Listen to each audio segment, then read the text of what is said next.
Here's when Bacon's rebellion is finally put down. There's this account which I showed you early in the session of Thomas Grantham,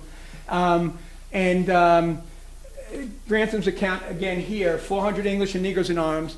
You have European Americans and African Americans fighting together for freedom from bondage. You won't see that for the next 300 years.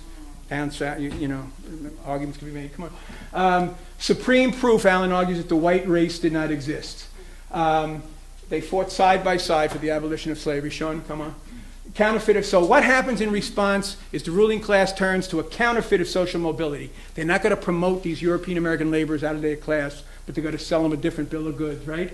Instead of social mobility, European Americans were to be asked to be satisfied with the presumption of liberty, which is a birthright of everyone in England, right? You know, and with the right of adult males who own sufficient property to vote for candidates for office. Sean, Virginia General Assembly deliberately stuffed the racial distinction with anomalous privileges, right?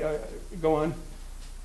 Revised the code. 1705, they granted guarantees to the European Christian servants. Now you finish your bond servitude, you're European, you get 10 bushels of corn, you get a gun. Go on, Sean.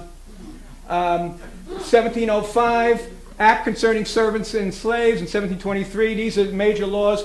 But they're not only passing these laws extending privileges to the European Americans and disabilities on the African Americans, but they're propagandizing it in the method of the day. This is pre-internet and TV and everything. So it's put on every parish church and wall, and sheriffs post them at the courthouse door, and it's drummed into the people. Come on, Sean. Propaganda, it was to be drummed into the minds of the people for the first time. No free African American was to dare lift a hand. African American freeholders were no longer allowed to vote. They had been allowed to, right?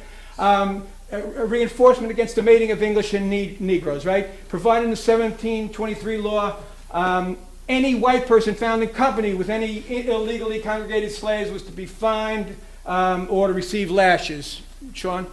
1723 Act, and this is where we really get into the nature of racial oppression.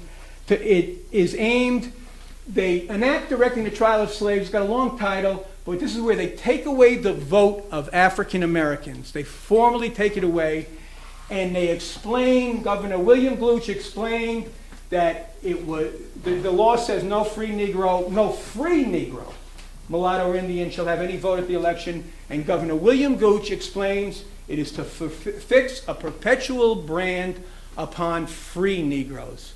Now you might ask, why free Negroes, right? You know, here we go. So Allen emphasizes, surely that's not an unthinking decision, which is what Winthrop Jordan says, right? You know, racism. Rather, it was a deliberate act by the plantation bourgeoisie. Sean? In addition, that act of 1723, I'm going to come back to it in a second, other aspects of it, it had laws against free African Americans, including making Negro women titleable, how to pay taxes for them, forbidding of non-Europeans to be owners of Christians, denying free African Americans right to hold any office, excluding African Americans from the armed militia, that's the Lily White Slave Patrol, forbidding free African Americans from possessing any gun, powder, shot, or any club. Next, Sean.